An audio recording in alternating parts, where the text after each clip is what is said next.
on St. Paddy's Day. We are not Irish. We are. We love to celebrate on St. Paddy's Day. We are not Irish. We are. Okay, now seriously. What, that wasn't a song?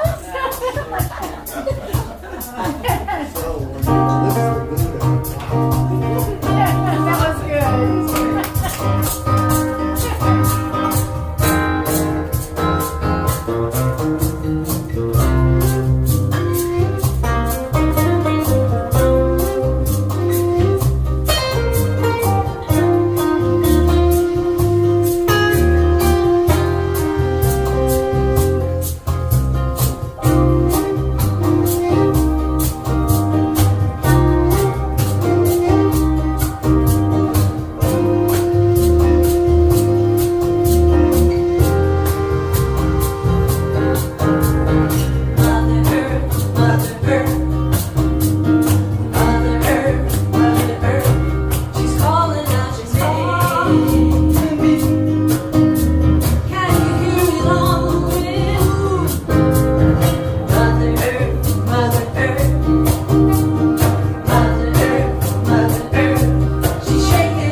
Who Am I slide. I am Reverend Sharon Dunn-Alberg, and I am the senior minister here and the spiritual director, and I'm half Irish. Wow. My da was Robert Elton McDonnell. Wow. And of course, my late husband's father was John, and my dad was Elton. When we were trying to pick the kids' names, right? It really didn't work out that way. But anyway, that's our crust, and it makes me half Irish. And what's very good about that is, and do I have enough plaid on? No. And the claddagh and all that kind of thing. You know, very, very proud of my Irish heritage. So we will celebrate that today. And let's say good morning to each other. We've kind of had a spirited, that was just so We're not Irish. We are. If we could have done that as a chant, I think more people could have said, we are. We are. Anyway, next year. Remember that. So what we do to say good morning to one another is we use the namaste greeting with prayer hand position. And we're going to say good morning to 3 people. And what that means is, the spirit in me sees the spirit in you. And we can say the divine light in me honors the divine light in you. You can also say top of the morning to you. So say whatever you want. Let's say good morning to 3 people.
So, what are demonstrations? Anybody? Answer prayer. Answer prayer. Answer prayer. It's something we've intended that has happened. I think there's a burning desire to share a demonstration by somebody wearing green who's on the stage. Who might that be? It's a huge one. Speak up into Okay. speak up Well, into your mic. I've been estranged from my family because, you know, that stuff. But anyway, my sister came out a couple of years ago and was staying with us during 2008 when I lost my house, she lost her house, and so we hadn't talked in 12 years because we just can't make it work. And she came out, and as much as I wanted it to work, we just butt heads. It's just the way it is. So, but she moved on to, she had a really great situation out here, but I always worried about her, especially during these times when financially it's very challenging. And I just worried and worried and worried, and then I got up the guts to call my older sister, Sylvia. She's got a great life. She lives in Los Gatos. She's been with her husband 40 years. She's got beautiful kids, and I just been estranged for a long time. And I called her up and I said, "Hi, Sylvia," and we had this great conversation. We talked about things that I didn't. She knows everything about my history, and I don't know much. She started to tell me about my history in Germany, and it was just blowing my mind. But one of the things she told me, because I always worried about my sister and I couldn't be there for her, that my brother called my sister, and he had built his own house and he built a garage with an apartment above. He says, "Come to Florida, you live here for free for the rest of your life." Wow. I'm just like, oh my God, I don't have to Wow. worry about her anymore, because it's hard to make it when you're single. That's It's really wonderful. hard. So that was happiness for me. You know, and may I say, because I know you'll let me, you've been working on these, what I mean by working on these family relationships is not working like we work a job, but rather clearing out what isn't working in the relationship anymore through consciousness, through his teaching, through service, through and you've been really moving out what doesn't work and moving in and opening to what could work without knowing what that is. And it's happened. It is. It's happening. Let's and give her a hand. That's My mind's a dangerous thing. I'm out of my mind and into my heart. Thank That's you. wonderful. Anyone else? A demonstration? A demonstration, Ann Haswell. The twins, Dakota is home and thriving. Oh. And Briggs is in NICU, but he was born at 4 pounds and is now 4.8. That's wonderful. And she says she's going to see them in the spring when she can go over the pass. Without snow. Without snow. Anyone else? Demonstration. All right. Okay, let's move on. Let's do our vision, mission, and purpose together. Our vision: we are a welcoming sanctuary community where all are accepted, valued, and supported in the global family. Our mission: we inspire personal and global transformation through the teachings of science of mind. And our purpose: in joy and love, we connect in service to all life. Beautiful. And I have the honor and privilege of bringing up Peter for our deepening, for our invocation. Peter? Careful. Yes.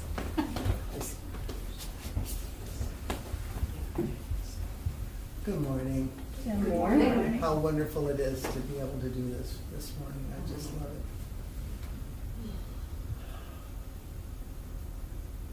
Recognizing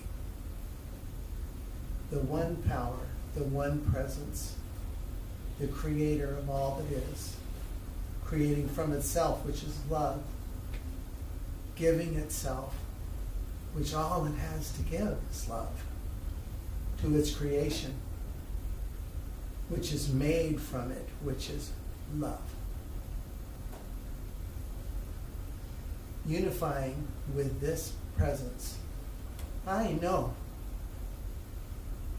there is that one power which can only be love in each and every one of us. And I am so grateful to acknowledge that power and acknowledge that love.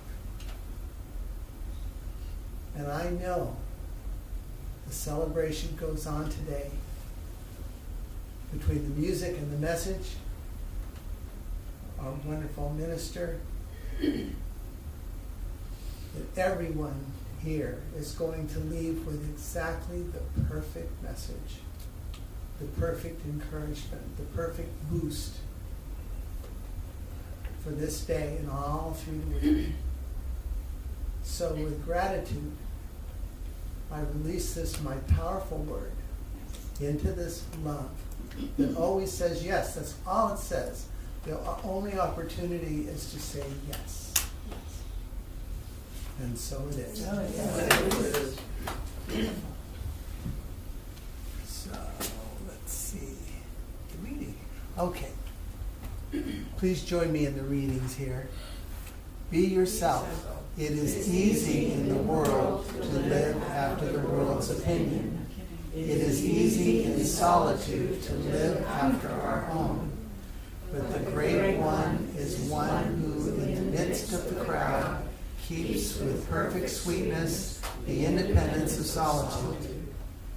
Emerson Ernest Holmes was 20 years old when he first read these words, and he reveled in the spiritual freedom that Emerson offered. And this is from Ernest Holmes. When you feel intimately and deeply that nothing separates you from God, you feel a great sense of satisfaction, peace, strength, and freedom come over you that no one who has not chosen to ascend to a much higher spiritual consciousness could ever have. And Emerson said, one should learn to detect and watch that gleam of light which flashes across the mind from within, more than the luster of the firmament of bards and sages. Yet we dismiss without notice our thought, because it is ours. In every work of genius, we recognize our own rejected thoughts. They come back to us with a certain alienated majesty.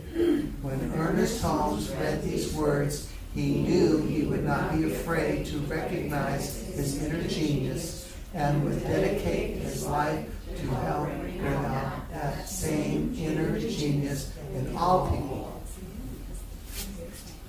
All right. Now we have our wonderful One Love Band. Would you ladies just say your names to everyone so everybody knows who you are? Absolutely. I'm Cookie. I'm Ruth. I'm Laura. I'm Sue. Thank you.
I didn't want that Sharon, did everybody see the huge rainbow day before yesterday? Larry did. Yeah, it was about 6 o'clock in the evening? Yeah, Larry called me actually, and he said, "Oh my gosh, I was driving out by the Delta and the rainbow was beautiful." So, yes, we're talking this month about the flow of coming and going, and today's topic is I got it, I lost it. I don't know, do you ever feel like you have it and then a few minutes later you don't? In fact, Anne was and I were talking this morning in the social hall, and she was like, "Yeah, I want you to send me this via email." And I went to my computer and I forgot what I was doing because I got on there and got squirreled. And then I closed my computer up and I went back and I saw her sitting there and I went, "Oh wow!" I had to go back to my computer. You know, you got it, then you lose it, right? But one thing that we know is that we got it. And when we lose it, it's not for long if we are practiced with what I got. And that's why we come here on Sundays. And so I'm going to be talking about, again, we talked about this last week and the week before, is disidentifying. I just absolutely love that. I love the idea of disidentifying in a world, in a culture right now where identifying is just a thing. It's like powerful. We are learning to identify in different ways so that basically we're claiming the power of who we are, which is a powerful thing. And are we identifying enough with the power of who we are? Because I don't hear a lot about that. And that's what I've been talking about for the last couple of weeks. Is if we were all identifying with the power, our inner wisdom, our inner power, the infinite power of who we are, knowing that that connects all of us to each other, we would be in a completely different situation in our world right now. Can I get an amen? Amen. Yeah. And so I loved what Peter read about recognizing my inner genius and making it my purpose that you, through me, see your and know your inner genius. That's my thing. It's like, what is mine to do? Mine to do is be a minister in such a time as this, where I can bring this teaching to the world. And so, what am I thinking about? I wanted to kind of go back to basics. Does everyone here know Ernest Holmes personally? Through his teachings? Yes. Do you know who he is? Yes. Okay. He is the founder of our teaching, the author of the Science of Mind textbook. But what I wanted to share with you is that, of course, he was born in 1887, the 9th son to that poor mother who was trying to get a daughter, right? And his parents were Baptist, but they didn't care for the fire and brimstone. They didn't buy into the dualism, hell, heaven, the devil, the Lord. They didn't buy into dualism. They just knew, I think really they were following the teachings of Jesus, who never said any of that, but rather taught through parable that we are all one and that we all love one another, are connected with one another. It didn't matter what your station in life was, what your ethnicity was, whether you wore shoes or not wore shoes. It was to love one another. In fact, that was his last commandment at the Last Supper.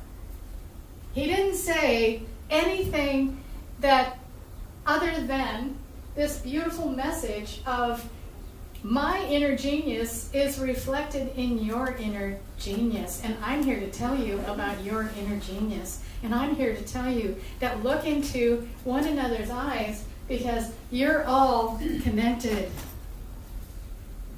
A beautiful message. And so it started Ernest Holmes on a path because he was raised with these two beautiful parents who had him thinking independently.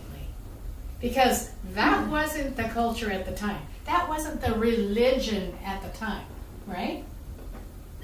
But I thought what was interesting about they believed in the goodness of God, did not believe in a personal devil, and urged all their children to come to religion with questioning minds. What did Ernest Holmes bring us? Keep it open at the top. This is not a dogma. This is an inspired writing to get you thinking. I love that. And so what I thought was very interesting is that he grew up in poverty. You know, he didn't live in one place more than a year, his whole childhood. And his father was a farmer. I did read he wasn't that good at it. They lost their farm. They had to move into a farmhouse. You know, and what I want to say is, with 9, try to imagine, 9 children, you have nothing, you lose your home, your farm, you move into a farmhouse. Do you think the times that they were going through were unique? Are we not going through some troubled times? Anybody kind of relate that we all have our story? We have all lived through troubled times. We have all lost things that we were attached to. People, places, and things. The 3 things we should never be attached to, if we were good Buddhists. Anyway, a little bit about him. He wrote the textbook. He also started the Science of Mind magazine that's in print today, and that was in 1927. And he is recognized absolutely as one of the spiritual philosophers and leaders of our times. And so this whole idea is not only did they lose their farm, but they were foreclosed on, there was bankruptcy. Can you imagine with all these children? And yet, what did they have? They had this loving family. And studying Ernest Holmes and his family is kind of remarkable, because you find out that his brothers were all remarkable. Authors of textbooks and leaders of spiritual communities, and they were all innovative. They were all innovative, and they were broken up as well. When they were going through all this trouble, they kind of farmed the kids out. So they were, he was the youngest. Where's my brother? Where are my brothers? Where's my family? Where's my home?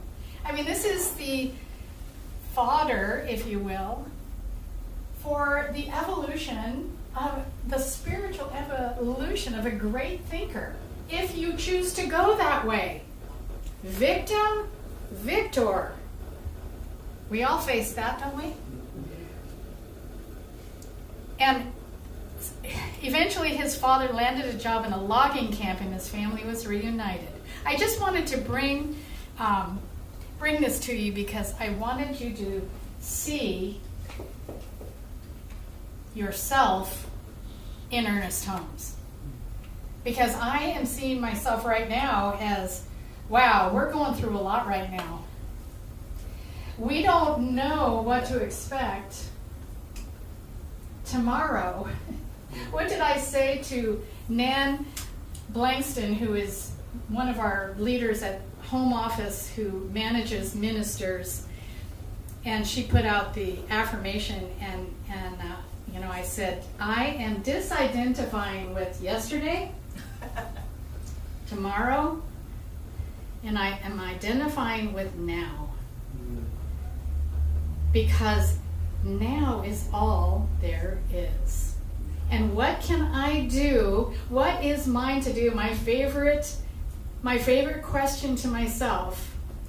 What is mine to do? Why, mine to do is to identify with my inner genius and to see it in you. And to not speak into anything else, literally. And what is that about? That is about getting in touch with the power of who we are, which is the only power we can use to bring us all back together. It is the thing that it's called oneness and wholeness and unity. I think I speak about this every Sunday. I don't know. You do. So here's the thing I got really excited about. And you know, I've been studying Ernest Holmes for 30 years. And every time I open a book or learn about him, I learn something new. You know, I have my textbook and it's got a million like stickums and it's got like, you know, highlighting all over the place. And I know I've read it and I'll read it again and go, wow, that's really great. And how many times have I read that? Well, I don't know. But here's the thing. We have an evolution of spirit. You're not the same person you were a month ago. And that's why we're here, is to have a soulful life, to live soulfully from that place of divinity, our divine self.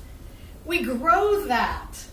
That's what we're here for. We grow that so that when our farm, you know, when we lose our farm and we have bankruptcy, or, you know, the person you count on, you know, isn't really a great farmer. That's metaphorical, everybody. You know. We have leaders from the world right now who are farming, and we're watching, and yeah, the whole world is watching. So what is mine to do? My tattoo. What is mine to do? Well, what is mine to do is be mindful of what is mine to do. That's how. When I was talking to Ann this morning, how fast, walking across the room, did I forget what is mine to do? I don't know if you do that. Do you ever like walk in the other room knowing you have a destination? No. And then start doing something else and thinking, wow, and then you go back where you came from and realize what made you go in there in the first place. And then you just don't tell anybody. The older you get, the less people you talk to. But what was exciting about Ernest Holmes was his introduction to Emerson. Ralph Waldo Emerson said, I am my own authority. My reason and my intuition are as equal value with any other person. Ernest Holmes, at that moment, went, wait a minute, I have known since I was young from my parents that I'm my own authority. They said, think for yourself. Don't believe what these people are preaching if you don't agree with it. Check it out with you. Does it resonate in your soul? If not, it's not yours. And he then reads from Emerson, I am my own authority. And he thought, well, damn, if that isn't my identity.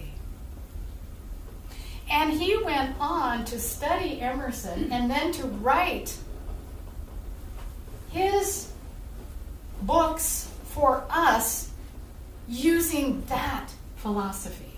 That is our philosophy. Emerson was a philosopher. Science of mind is religion, philosophy, and science. The philosophy is Emerson and many others. Transcendentalists. That was happening at the time. Remember? It was like we had religion and then we had, nah. I think my religion is the forest. And that was blasphemy, right? To start to think for yourself, to be your own authority, to have a direct channel with your creator, and then to take that into the world and connect with other people. That's life. That's our purpose, our why, our yes. Not to identify with the news or a party or, you know that. So then he gets into more of Emerson. Emerson said that I must have faith and confidence in my own interpretation of the universe and my relation to it. Well, who doesn't like that? I grew up Catholic, and It did, no, that was not it. They scared the little children. I went to catechism and was terrified. I think that's when monsters started appearing under my bed. And then he goes on, for the first time in my life, he said, I thought whatever my purpose was due to something already within me. Oh my gosh. Can I get an amen? It's not that God has a purpose for us, but that you and I have a purpose in God. Larry and I were talking about that driving here. He used the word, when something's given to me in life. And I said, no, life is out there. Our material life, our effects, if you will, everything that's happening. It's not that it's given to us, it is we attract it. My soul needs this lesson, so I think I'll go ahead and file bankruptcy. Or buy a farm and not be a good farmer. I don't know, have you ever done something that you really thought it was a good idea because maybe it was someone else's idea? And you took it on for you, and you spent, 3 decades on it? I don't know if you've ever done that. Not, I haven't. But you can't escape the fact that you are here. Something has to be done, and you're the only one who can do anything about it. Isn't that beautiful? So the point I'm bringing with showing Ernest Holmes' journey, he was 5'3", 5'3". Wow. And here's the funny part.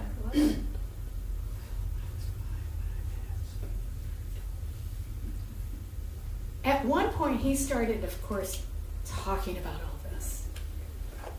And wouldn't he, like any human being, talking about something new in your soul, trying it on with your audience, think, I wonder what they think of me. Have you ever wondered what people thought of you? No. What a waste. What a waste. But, so he had a throat condition. And then when he's really got deep into Ernest Holmes and he started learning about his own power, he thought, wait a minute, I am my own authority. And when he started really believing that, guess what happened to his throat condition? You might say he found his voice. And just like all of us right now, we must find our voice, meaning what we speak into the world is backed by our belief because we know this. It's already been done in mind. So what you're saying, listen to it. Is it true? Is it mine to say? Is it kind? Does it improve the silence? And we have to speak out right now. That's what everyone's telling us. But I was confused because I thought I was supposed to speak out what they're telling me. No. We speak from our own authority. And I've had to stand in that with Centers for Spiritual Living for quite a while now. Mine isn't that. Mine isn't that. No, I'm not going to say that because you told me I need to. I'm not going to use that verbiage, that languaging. I'm not. That isn't who I am. That isn't who I've come here to be. What have I come here to be? I've come here to understand like he did. Now remember, his second teacher was Troward, and he taught him the science, and his third teacher was Emma Curtis Hopkins, who taught him the mysticism. And that's who I am. I am really in agreement with the science of mind, meaning my religion is love, my science is do unto you as you believe, and my philosophy is I am my own authority. Yay.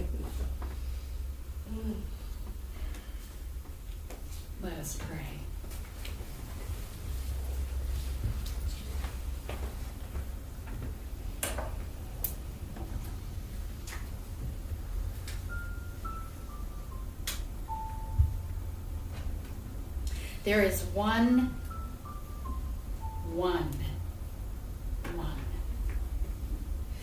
One life, one heart, one mind, one body.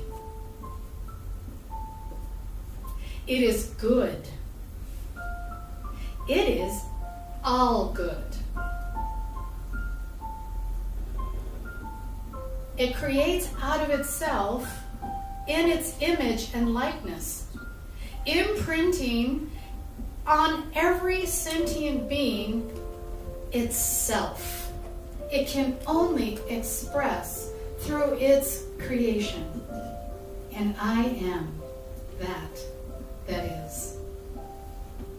Born, inherited, made of love and light and power and wisdom and intelligence and joy and wholeness and abundance and belonging. I know the connection that I have to all life. I feel the connection to my world, to my planet, to the diversity, to the multiplicity, and to the oneness of all life. And so I claim and declare my purpose, my reason for being is to evolve to the point where I recognize, I am aware of the power within me, of my inner wisdom, of my inner capacity, of my inner creativity to create a life of joy and abundance, and to share that with all sentient beings. To see the genius in myself and to see it in others, and to reflect it so that others can see themselves in me. It is not a simple life. I turn away from the distractions, from the culture, from the influence. I look at it, I understand it as the bridge to compassion, and then I make my own decisions about what is mine to do. And mine is to behave according to my values, which are to love one another. Not an easy task. But I understand love is all there is, and it's different from like. And I build that love capacity, that love ministry of me in the world, sharing that power so that the world is changed by me. I have no doubt about this. It is good for all. It is done in love. I have a conviction deep in my soul, and it must be then made manifest. I demonstrate my identity in the world, and I rejoice. And I am so grateful that this prayer is answered. And if you agree, affirm any of it with me, please say, and so it is. So it is.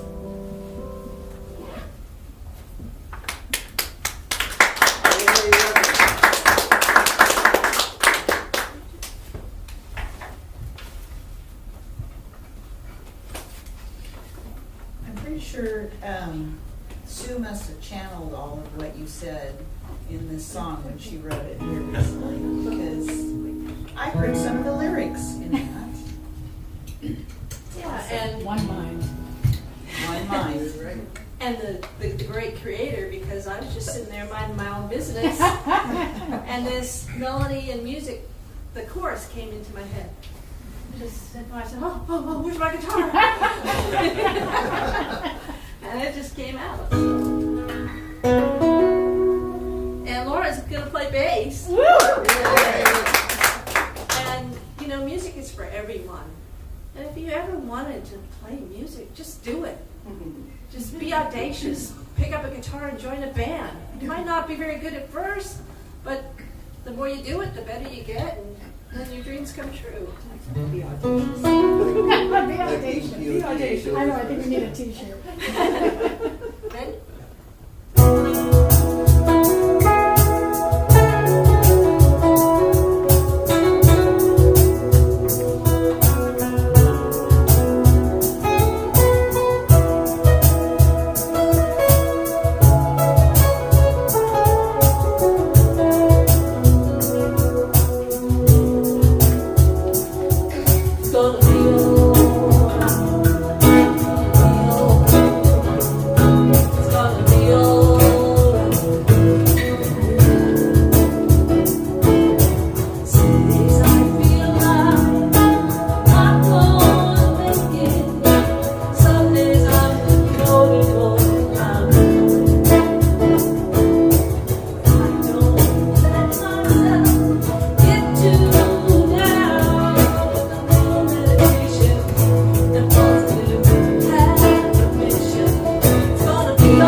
Another hand for the One Love Band. I'm a groupie.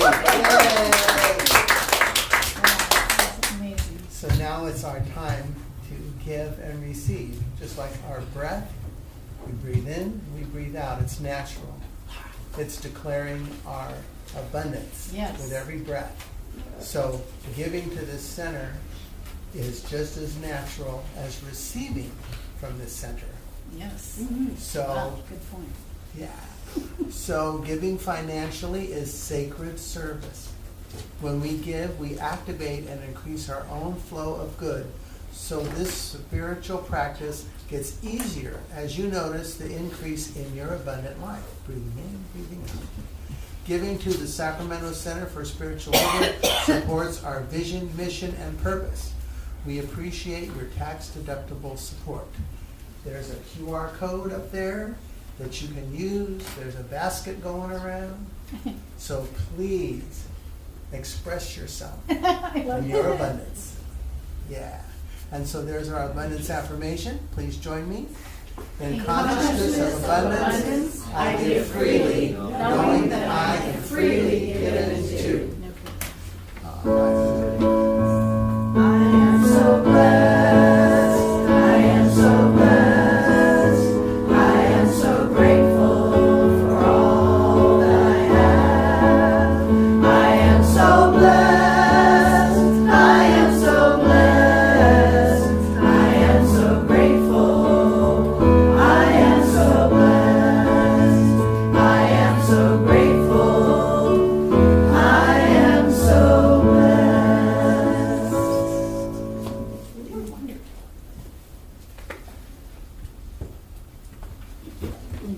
Peter? Wonderful, Peter. You did a great job, didn't he? Our last class is this first Saturday in April. The Art and Science of Spiritual Mind Treatment is in April 5th, actually, the Saturday before our grand opening. Not that I have enough to do that weekend. It's going to be a wild ride. But I will be announcing our new class will start following this. That will still be our first Saturday classes. I love them.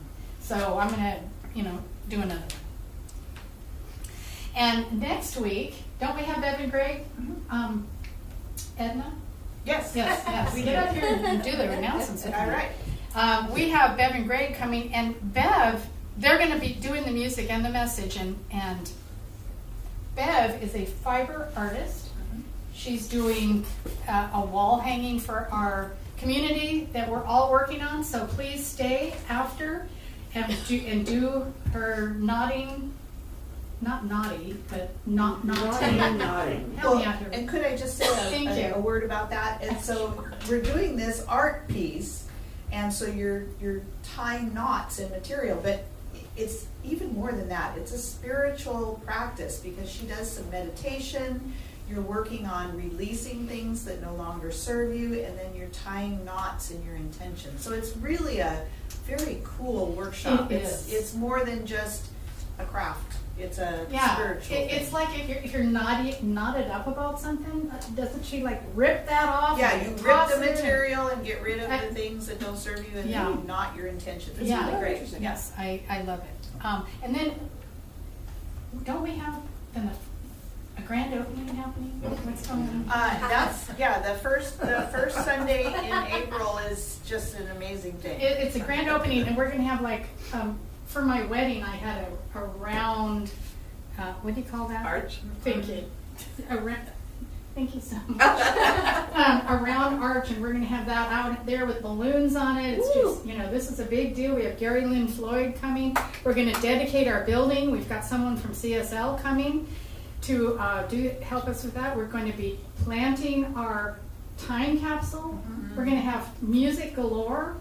Isn't the One Love Band playing? Yes. Mm-hmm. Yay. The band's got some fun stuff going on. Right. And we're hoping Gary will jam with us a little bit. And I heard Gwen might do something with her horn. Yeah. And please feel free, right, to bring friends. Yes, and you know what? We also need volunteers to come and help be our greeters for those people that are coming to see our building for the first time. We need people to come and help be greeters. We need people to bring some food. Just be a part of the community. And it's just going to be hors d'oeuvres, like finger food. So I don't know if your great-grandmother taught you how to make Max. Max is bringing cannolis. Yay. Did you know he was a pastry chef? A new president of our board? Yeah. Did they know that? No, but I'm pretty sure that must be why he's president. I have voted for him. Because it's not. He's a pastry chef. That's right, and because we are foodies here. We are foodies. And who is our new executive director? No, CBO. See, You're the executive director. oh. Here I am. Everywhere I go, here I am. And what are you then, Edna? I'm the CBO, And what which is the very first staff member for our center that, I'm the first. And what does that stand for? It's the chief business official. Oh, boy. Chief business. Right, so I'm no official. longer on the board, but I'm here, feet on the ground, taking care of the board, which is what they should always have, is somebody Always. to take care of. Yes, yes. Yay. And this is why I'm not sad. I wasn't sad when she left the board because she really didn't go anywhere, which I discovered the next day when we had our weekly call. I'm like, oh, we still have those? She's like, hello. I started to feel better and better. So, yeah, that works out pretty well, don't you think? Yeah, it's, So I call you Chief now? yeah. Okay, Chief. Hey, Chief. Just don't call me boss. Ask Cookie. And we do have this, real quick, we have this Enneagram experience coming up, May 4th and 5th. We'll tell you a little bit about our workshop, the Enneagram Experience. Yep. The Enneagram show you aspects of yourself that may have been hidden to you in the past. Yes, absolutely. It could also increase self-compassion and compassion for others. Right, and because of that, then you get along better with other people. And it's a wonderful tool for spiritual growth because it can point you to spiritual practices that will liberate you from your personality as opposed to perpetuating those blind spots. Oh, great Yes, stuff. it's made a huge difference in my life. We've developed a unique way to teach the Enneagram using animal archetypes. Yep, I'm a monkey. And I'm an owl, but more on that later. We also use guided meditation and role play that allow you to both embody and get an experience of interacting with every type. Whether you're new to the Enneagram or you're a seasoned student, this workshop is for you. Yep, see you there. Can't wait, right? Yeah. And this, we moved it up, so it's May 4th instead of the 17th or whatever It's we the had. 3rd and 4th. So the 3rd is the workshop, and the 4th they will be here to do our message and. Thank you, Chief. Yay. Just a clarification too, if you want to sign up for this workshop, and I encourage you to do that, just email to SAC CSL email that you would like to come, and we will put you on the list. You can pay by PayPal or Square ahead of time, or you can pay at the door. But just let us know that you're going to be there. We also have it on Facebook. Reverend Sharon put it on Facebook as an event. So you can say, I'm going, and I will be able to put you on the list that way too. So It's just like two let us- hours or all day? All or- day. It's like I'm going. I it's like can't from wait. 10 to I'm going. 3 or something like I've that. heard about the Enneagram for a long time. I don't know anything about it, so I can't wait. Do we bring lunches or what do we do? Yeah, probably. We do. Okay. Just checking. I'm trying to move, Chief. I'm trying to move the slides. And Get over there. You broke it? did I break it? I don't know. Yeah. Oh, well, let's get out and start over again. We're almost done though, aren't we? We'll go here.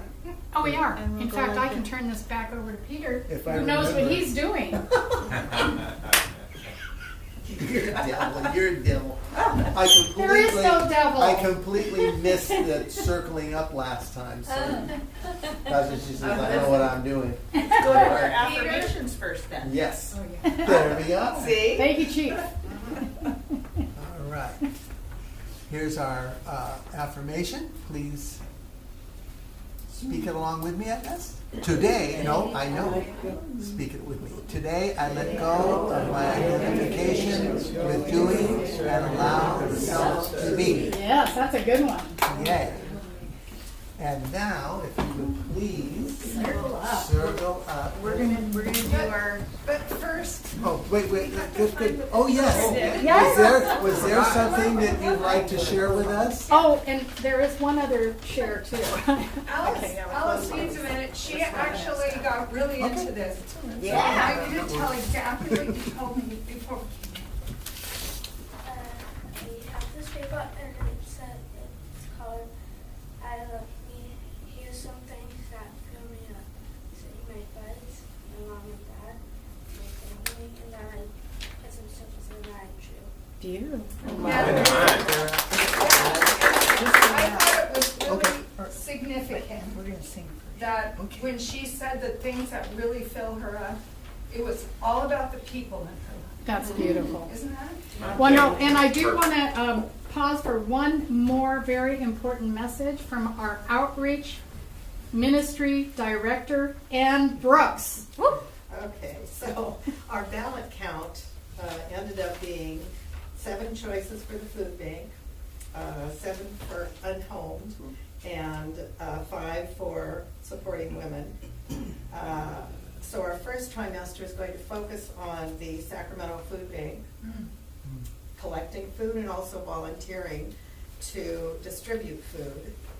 They are asking for help on Tuesdays from 8:30 until 11:30 in the morning. If anybody would like to do that, I have a chart out where you can sign, put your name and phone number, and I'll get in touch with you. That will be in April. And if we can start donating food, I have a food list out where you come in the door. There's a sign-up booklet. There's the chart and the papers for you to take if you'd like to donate food. Then I'll be collecting that through April. Wonderful. And we can go on and on, actually, all year long. Awesome. Non-perishable foods only. And as a side note, on our ballot, we had a request for life skills class. And if that person would like to elaborate that, either to me or Reverend Sharon, or if you'd like to write out some ideas and put it in the prayer request box, then we could, know how to support you in that. So our second trimester will be volunteering at the Placer Stand Down for veterans at Placerville Fairgrounds, and that will be in early May. So thank you. You've shown how generous you are throughout the years, and I hope we can continue that. Thank you. Thank you, Anna. Reverend Sharon, do you want us to do our closing song first, or do you want to do it after the? Would you like to do? We can do everybody standing. Okay, let's. Everybody can dance. What would you all like? Would you like to dance first or pray first? Pray first. Pray first. Okay, Peter? Very good. And then we dance. Okay. So I just want to say the members of the ecclesiastical staff are available so that we will pray with you after service. We'll just find a spot. I'll find a spot. Whoever else is going to join us. And and I want to thank my mentors here today, Susan. I'm glad that she came to support everything. And yeah. And so the benediction, which is so easy, because Reverend has absolutely fulfilled everything I said in the opening. So we are leaving here today completely filled up and blessed. Now I bless the center.